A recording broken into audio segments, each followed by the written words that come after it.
मित्रों, एक बार भगवान शिव कैलाश पर्वत पर बैठे थे तो माता पार्वती पहुंच जाती हैं और कहती हैं, प्रभु मेरा एक प्रश्न है, आप उसका उत्तर बता करके मेरे मन को संतुष्ट करने की कृपा करें। तो भगवान शिव कहते हैं, पार्वती ठीक है, तुम अपना प्रश्न बताओ, मैं तुम्हारे प्रश्न का उत्तर दे करके तुम्हारे मन को संतुष्ट करने का पूरा प्रयास करूँगा। फिर माता पार्वती कहती हैं, प्रभु मेरा प्रश्न है कि पराई स्त्रियों में रुचि रखने वाले पुरुष कौन सी सजा पाते हैं। तो भगवान शिव कहते हैं, पार्वती तुम्हारा प्रश्न बहुत ही महत्वपूर्ण और ज्ञानवर्धक है, इसलिए मैं तुम्हें तुम्हारे प्रश्न का उत्तर देने से पहले एक छोटी सी कहानी सुनाता हूँ। मुझे पूरा विश्वास है कि इस कहानी को जो भी स्त्री अपने पति को सुनाएगी या जो भी पुरुष इस कहानी को सुनेगा वो निश्चित ही पराई स्त्री को बहन बेटी की तरह मानेगा। मगर मैं जब तक कहानी सुनाऊं तुम कहानी को पूरा और ध्यान से सुनना, क्योंकि आधी अधूरी कहानी सुनने से हमेशा आधा अधूरा ही ज्ञान प्राप्त होता है जो जीवन में कभी काम नहीं आता।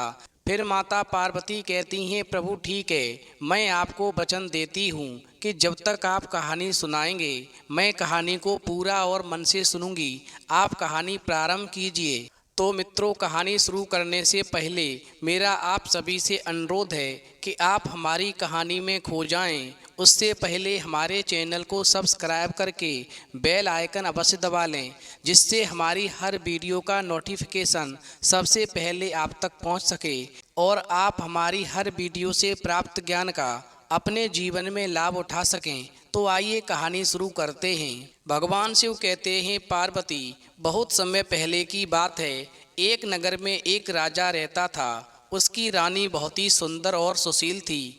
चूंकि चरित्रहीन पुरुष के लिए पराई स्त्री की लत बहुत ही बुरी होती है। यदि एक बार चरित्रहीन पुरुष को कोई भी सुंदर स्त्री दिख जाए तो उसके मुंह में पानी आने लगता है। वो उसे पाने के लिए किसी भी हद तक जा सकता है। बस यही हाल राजा का था। राजा का केवल एक ही काम था, पराई स्त्री के साथ रातें बिताना, अय्याशी करना और अपनी पत्नी के विश्वास को धोखा देना। राजा का आतंक इतना हो गया था कि उसे जो लड़की पसंद आ जाती थी उसी के साथ में जबरदस्ती शादी का प्रस्ताव रखता था। शादी न करने पर उसे राज्य से निकाल देता था। वहीं राजा के माता पिता वृद्ध हो चुके थे। प्रजा राजा के माता पिता को बहुत ही प्यार करती थी, क्योंकि उनके राज्य में प्रजा को कोई दुख नहीं था। वो हर लड़की को अपनी बहन बेटी की तरह मानते थे और बहुत ही चरित्रवान थे। वहीं राजा भी अपने माता पिता को बहुत ही प्यार करता था, उन्हें कभी भी दुखी नहीं देख सकता था। भगवान शिव कहते हैं, पार्वती समय धीरे धीरे गुजरता गया।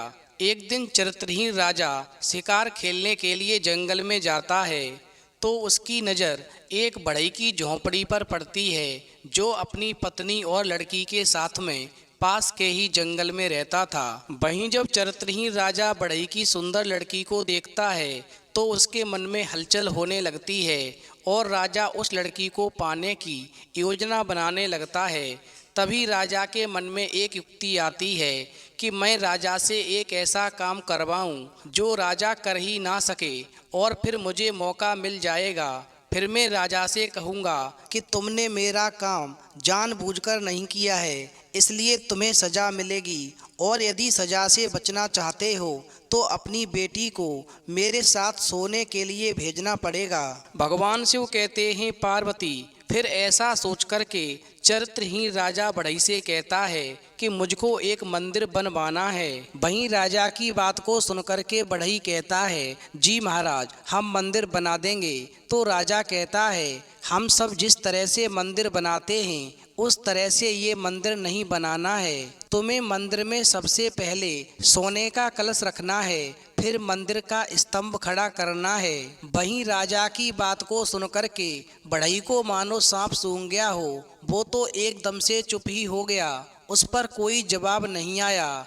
राजा तो इतना कहकर के चला गया मगर बढ़ई की बेचैनी बढ़ने लगी। बढ़ई मन में सोचने लगा कि जब तक मंदिर का स्तंभ खड़ा नहीं होगा तब तक सोने का कलश कैसे रखा जाएगा। मेरी समझ में तो ये नहीं आता कि राजा ने मेरे सामने कैसी शर्त रखी है। अब मैं मंदिर बनाऊं तो कैसे बनाऊं। जैसा मंदिर राजा बनवाना चाहता है ऐसा मंदिर बनना असंभव है। फिर तो राजा की बातों को याद करके उस बढ़ई ने काम काज करना छोड़ दिया, खाना पीना छोड़ दिया और उन्हीं विचारों में खोया रहता था। भगवान शिव कहते हैं, पार्वती, इस प्रकार से जब 1-2 दिन का समय बीता और बढ़ई की पत्नी ने जब अपने पति के चेहरे पर उदासी देखी तो बढ़ई की पत्नी कहने लगी, स्वामी तुम्हें क्या हो गया है? कल तक तो तुम हंसते मुस्कराते थे, मगर जब से आपकी मुलाकात राजा से हुई है तब से आपने खाना पीना भी छोड़ दिया है और आप खोए खोए रहते हैं। आखिरकार आपकी उदासी का कारण क्या है? वहीं बढ़ई अपनी पत्नी को दुख देना नहीं चाहता था, इसलिए बढ़ई कहने लगा, कुछ नहीं, मैं तो अच्छा हूँ। वहीं बढ़ई और उसकी पत्नी के बीच में वार्तालाप हो ही रहा था कि तब तक बढ़ई की लड़की भी आ जाती है और बढ़ई से पूछने लगती है, पिताजी आखिरकार क्या बात है? आप रोजाना हमारे साथ में खाना खाते थे, अब हम जब भी आपको बुलाते हैं आप खाना खाने के लिए आते ही नहीं। आखिर आपको किस बात की चिंता है? वहीं बढ़ई की पत्नी और उसकी लड़की उस बढ़ई से कहते हैं कि आप जो भी बात है हमें बताइए, यदि कोई बात होगी तो उसका भी कोई ना कोई उपाय अवश्य निकलेगा। भगवान शिव कहते हैं, पार्वती, जब बढ़ई ने देखा कि मेरे उदास रहने से मेरी पत्नी और मेरी बेटी परेशान है तो बढ़ई ने मंदिर बनाने वाली बात अपनी पत्नी और लड़की को बता दी। वहीं बात को सुनकर के बढ़ई की पत्नी को भी चिंता होने लगी कि आखिरकार जब तक मंदिर के स्तंभ खड़े नहीं होंगे तो कलश कैसे रखा जा सकता है। राजा ने हमारे सामने ये कैसी शर्त रखी है। वहीं बढ़ई की बात को सुनकर के लड़की आनंदित हो गई। वहीं लड़की ने बढ़ई से कहा, पिताजी आप चिंता क्यों करते हैं, मैं उसका हल अवश्य निकाल लूँगी। आप चिंता करना छोड़ दीजिए और समस्या का समाधान करना अब मेरा काम है। मैं आपको विश्वास दिलाती हूँ कि आप प्यार से खाना खाइए, मैं इस समस्या का समाधान बहुत जल्दी निकाल दूँगी। वहीं जब अगली सुबह होती है तो बढ़ई की लड़की एक ओढ़नी ओढ़ करके राजा के दरबार में जाती है। वहीं राजा को प्रणाम करती है और जब राजा उस लड़की को देखता है तो उसके मन ही मन में लड्डू फूटने लगते हैं। और फिर राजा लड़की से पूछता है कि तुम किस लिए आई हो? तो लड़की कहती है, महाराज घर में खाने के लिए कुछ भी नहीं है, इसलिए मजूरी लेने आई हूँ। आपका मंदिर बनाना है, आप उसमें से मजूरी काट लीजिएगा। अभी हमारे घर पर खाने की व्यवस्था नहीं है, इसलिए हमें मजूरी पहले दे दीजिए। वहीं राजा कहने लगा, कोई बात नहीं, मैं मजूरी बाद में काट लूँगा। तू मजूरी में क्या लेगी? पैसा दूं या अनाज दूं या दलहन या कुछ और दूं? वहीं लड़की कहने लगी, महाराज आप अनाज ही दे दीजिए। तो राजा कहने लगा, अनाज में क्या लोगी? सावा, धान, ज्वार, बाजरा बताओ, मैं तुम्हें क्या दूं? वहीं राजा की बात को सुनकर के बढ़ई की लड़की कहने लगी, महाराज आप सावा की ही मजूरी दे दीजिए। फिर तो बढ़ई की लड़की की बात को सुनकर के राजा ने अपने नौकर को बुलाया और कहा, ये लड़की मजूरी लेने आई है, इसे मजूरी में सांवा का एक मपना भरकर दे दो। वहीं राजा की आज्ञा पाकर के नौकर लड़की को लेकर के गोदाम में आया और फिर वहां लड़की ने मजूरी लेने के लिए अपनी ओढ़नी फैला दी और फिर नौकर गोदाम में से सांवा निकाल कर लाया और मजूरी देने के लिए मपना को भरने लगा।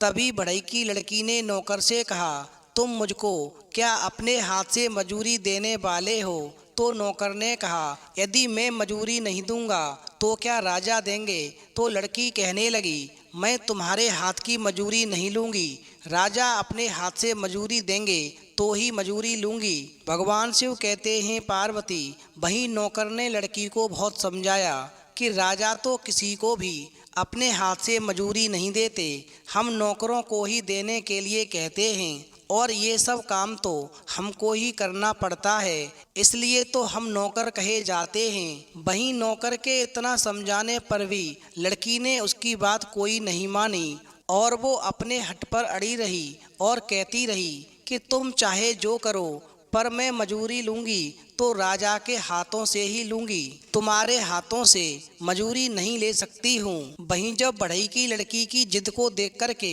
वो नौकर परेशान हो जाता है तो नौकर जाकर के राजा से बात करता है कि लड़की मेरे हाथ से मजूरी नहीं ले रही है, वो तो आपके हाथ से ही मजूरी लेने को कहती है। तो राजा कहता है ठीक है, उसे मेरे हाथ से मजूरी चाहिए तो मैं उसको मजूरी दे दूंगा। वहीं फिर राजा आता है और सांबा से मपना भरकर लड़की की ओढ़नी में खाली करने लगता है। तभी लड़की राजा का बीच में हाथ पकड़कर मजदूरी देने से रोकती है और कहती है, महाराज मपने में ठीक ऊपर तक सांबा नहीं भरा है। वहीं राजा मपना को खाली करके पुनः भरने लगता है और मपना भरने के बाद में ओढ़नी में खाली करने को तैयार होता है तो बढ़ई की लड़की फिर से राजा का हाथ रोकती है और कहती है, महाराज मपना ऊपर तक ठीक से नहीं भरा गया है, मुझे लगता है कि मपना भरने का तरीका आपको ठीक से नहीं आता, आपको मपना भरने का तरीका बदलना होगा, तभी मैं अपनी मजूरी लूंगी। वहीं बढ़ई की लड़की की बात को सुनकर के राजा कहने लगता है, ठीक है, बताओ मैं मपना कैसे भरूं।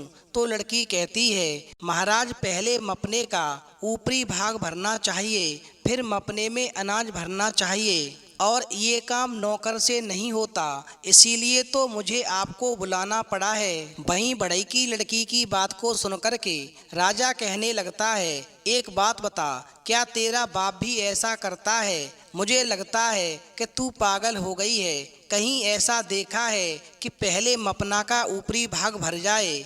वहीं राजा की बात को सुनकर के वो लड़की कहने लगती है, महाराज सब हो सकता है, आपको ऐसा करना नहीं है तो बहाना क्यों बना रहे हैं। वहीं राजा कहने लगता है, लड़की कभी ऐसा नहीं होता, सबसे पहले मपना नीचे से ही भरा जाता है तब ऊपर का भाग भरता है, पहले कभी भी ऊपर का भाग नहीं भरता। फिर तो राजा की बात को सुनकर के बढ़ई की लड़की कहती है, महाराज हो सकता है, ऐसा क्यों नहीं हो सकता, ये तरीका तो आपने ही खोजा है और आपसे ये नहीं हो सकेगा, ऐसा कैसे हो सकता है। वहीं राजा कहने लगा, कैसा तरीका, मैंने क्या किया।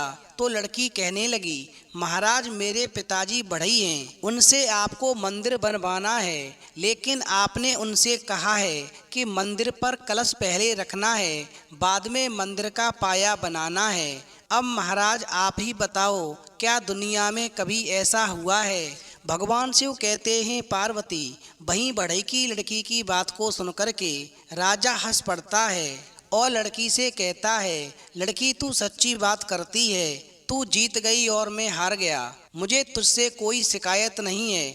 अब तू अपने पिता से कह देना कि उसे चिंता करने की कोई ज़रूरत नहीं है, क्योंकि उसकी लड़की बहुत ही होशियार है, उसने राजा के सभी कूट हल कर दिए हैं। वहीं लड़की ने घर आकर के राजा से मांगी मजदूरी वाली बात जब अपने माता पिता को बताई तो बढ़ई और उसकी पत्नी बहुत ही ज़्यादा खुश हुए। उधर चरित्रहीन राजा मन में विचार करने लगता है कि वास्तव में राजा की लड़की सुंदर तो है ही, साथ में बहुत ही होशियार भी है, बहुत ही बुद्धिशाली है। अब तक तो मैं उसकी लड़की को रखेल बनाकर रखना चाहता था, लेकिन अब मैं अपने राज्य में रानी बनाकर लाऊंगा, जिससे राज दरबार में आने वाले प्रश्नों का आसानी से हल निकल जाया करेगा और प्रश्नों का समाधान भी हो जाया करेगा। वहीं ऐसा विचार करके राजा बढ़ई की लड़की से विवाह करने की इच्छा लेकर के बढ़ई के सामने जाता है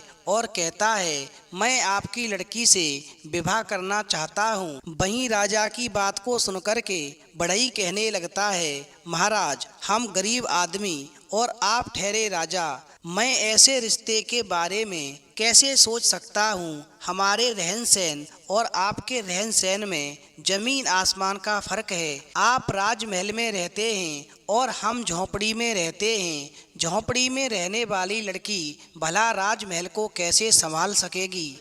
इसलिए मैं चाहता हूँ कि मेरी बेटी से विवाह करने का ख्याल अपने दिल से निकाल दीजिए और ये बात आप अपने तक ही रहने दीजिए। भगवान शिव कहते हैं, पार्वती, राजा को बढ़ई ने बहुत समझाया पर राजा मानने को तैयार नहीं हुआ। वो तो कहता था कि चाहे जो भी हो मैं तुम्हारी लड़की के साथ विवाह करके ही रहूँगा। उधर राजा के जाने के बाद में बढ़ई वहाँ से घर जाता है और राजा के साथ हुई सारी बातें अपनी पत्नी और लड़की को बताता है। वहीं बढ़ई की बात को सुनकर के लड़की राजा के साथ में शादी के प्रस्ताव को नकार देती है। वहीं बढ़ई भी अपनी लड़की को समझाने लगता है तो लड़की बढ़ई से कहती है, पिताजी आप चिंता मत कीजिए, इसका भी समाधान मैं निकाल लूंगी। वहीं दूसरे दिन बढ़ई की लड़की राजा के महल में जाती है और राजा से कहती है, महाराज मैं आपके साथ में विवाह तो कर लूंगी परंतु इससे पहले मैं जो कहूँगी उसके अनुसार आपको एक काम करना होगा। वहीं लड़की की बात को सुनकर के राजा कहने लगता है, ठीक है, तुम जैसा कहोगी मैं वैसा ही करने के लिए तैयार हूँ। और फिर राजा के हामी भरने के बाद में बढ़ई की लड़की कहती है, महाराज ये आपका जो महल है उसके मुख्य दरवाजे के पास में एक चौरस दरवाज़ा बनवाना है। उसकी दीवार बना कर के उसमें तुलसी का पौधा लगाना है और उसे पीले कपड़े से ढकना है। उसके अगल बगल में गोबर से लीपने के बाद में वहाँ धूप बत्ती अगरबत्ती दिया आदि कर देना है। मगर इस बात का ध्यान रखना है कि दिए में तेल खत्म नहीं होना चाहिए। इस तरह धीरे धीरे रात हो जाएगी और फिर जब रात हो जाए तो आपको उस स्थान पर एक खाट बिछानी है और खाट बिछाने के बाद में उस खाट पर आपको सोने से पहले एक मन में भाव रखना है कि आप मुझसे विवाह करना चाहते हैं और फिर ऐसा विचार करके आपको सो जाना है। भगवान शिव कहते हैं, पार्वती, वहीं लड़की के कहे अनुसार राजा ने तैयारी की और सांझ को ही राजा वहाँ खटिया बिछा करके सो गया। रात्रि के 2 प्रहर व्यतीत हुए।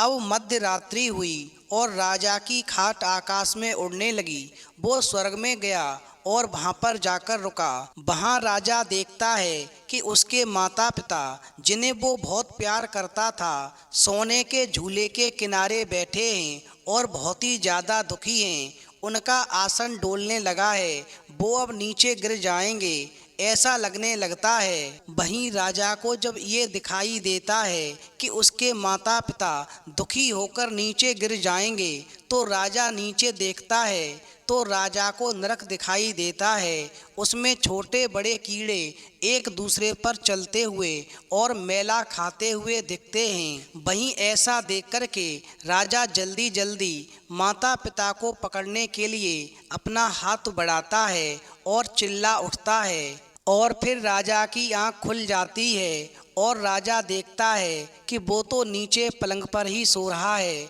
वहीं राजा को चिंता होने लगती है कि ये स्वप्न था या कोई सच बात थी। राजा की समझ में कुछ भी नहीं आता। वहीं दूसरे दिन बढ़ई की लड़की राजा के पास आती है और कहती है, महाराज, क्या मैंने कल जो आपसे कहा था आपने वैसा ही किया? तो राजा कहने लगा, जो तुमने मुझसे कहा था उसी अनुसार मैंने कल कार्य किया। वहीं लड़की कहने लगी, क्या मैंने आपसे कहा था वैसे ही आप सोए थे? तो राजा कहने लगा, हाँ, मैं अपने अंदर तुम्हें पत्नी का भाव लेकर सोया था और तुमने जैसा काम करने के लिए कहा था मैंने उसके अनुसार ही कार्य किया है।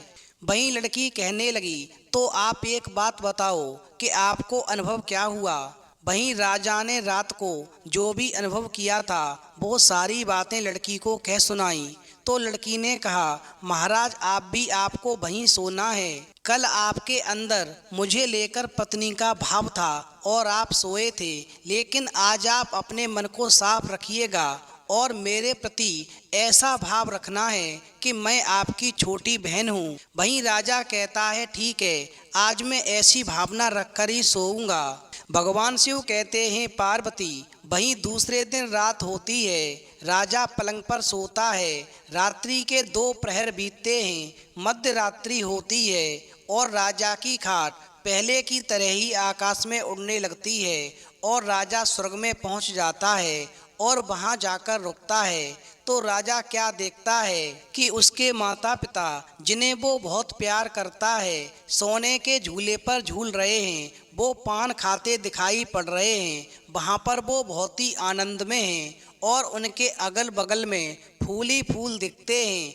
जब वो नीचे देखता है तो नीचे भी सुंदर बगीचा है। उस बाग में फूल महक रहे हैं। वहीं ऐसा नज़ारा देख कर के राजा आनंदित होने लगता है और एकदम से उसकी आंख खुल जाती है। वहीं वो क्या देखता है कि खाट स्वर्ग में नहीं, खाट तो जमीन पर है और वो अपने आंगन में सो रहा है। वहीं आज राजा बहुत ही खुश था और इस प्रकार सुबह लड़की राजा के महल में पुनः आती है तो राजा से रात्रि को क्या अनुभव प्राप्त हुआ उसके विषय में पूछने लगती है। वहीं रात में राजा को जो भी अनुभव होता है वो सभी अनुभव राजा उस लड़की को कह सुनाता है। वहीं राजा का अनुभव सुनने के बाद में लड़की राजा से कहती है, महाराज, अब मेरी बात को गौर से सुनो।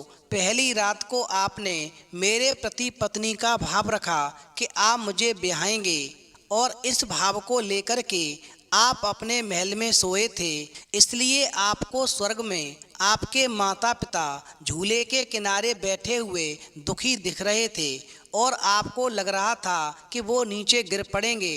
फिर जब आप नीचे देखते हैं तो आपको दिखाई पड़ता है कि नीचे नरक है और आपके माता पिता नरक में चले जाएंगे और वहाँ पर बहुत दुखी होंगे, जहाँ कीड़े नरक खाकर रहते हैं। और फिर माता पिता की ऐसी स्थिति आपको दिखाई दी और आपने अपने माता पिता को बहुत ही दुखी होते हुए देखा। जबकि दूसरे दिन जब आप उसी स्थान पर खाट बिछा करके सोए तो आपका मेरे प्रति भाव पवित्र था, भाव गलत नहीं था। आप मेरे प्रति पवित्र भाव लेकर सोए थे क्योंकि आपने अपने मन में मुझको बहन माना था और बहन का भाव पवित्र होता है, इसलिए आपके मन में कोई भी खराब विचार नहीं आया। इसीलिए दूसरे दिन रात को आपके माता पिता स्वर्ग में झूले पर बैठे झूलते हुए और पान मसाला का मुखवास करते हुए आनंदित मुद्रा में दिखाई पड़े। उनको बगीचे में फूलों की सुगंध भी मिलती है,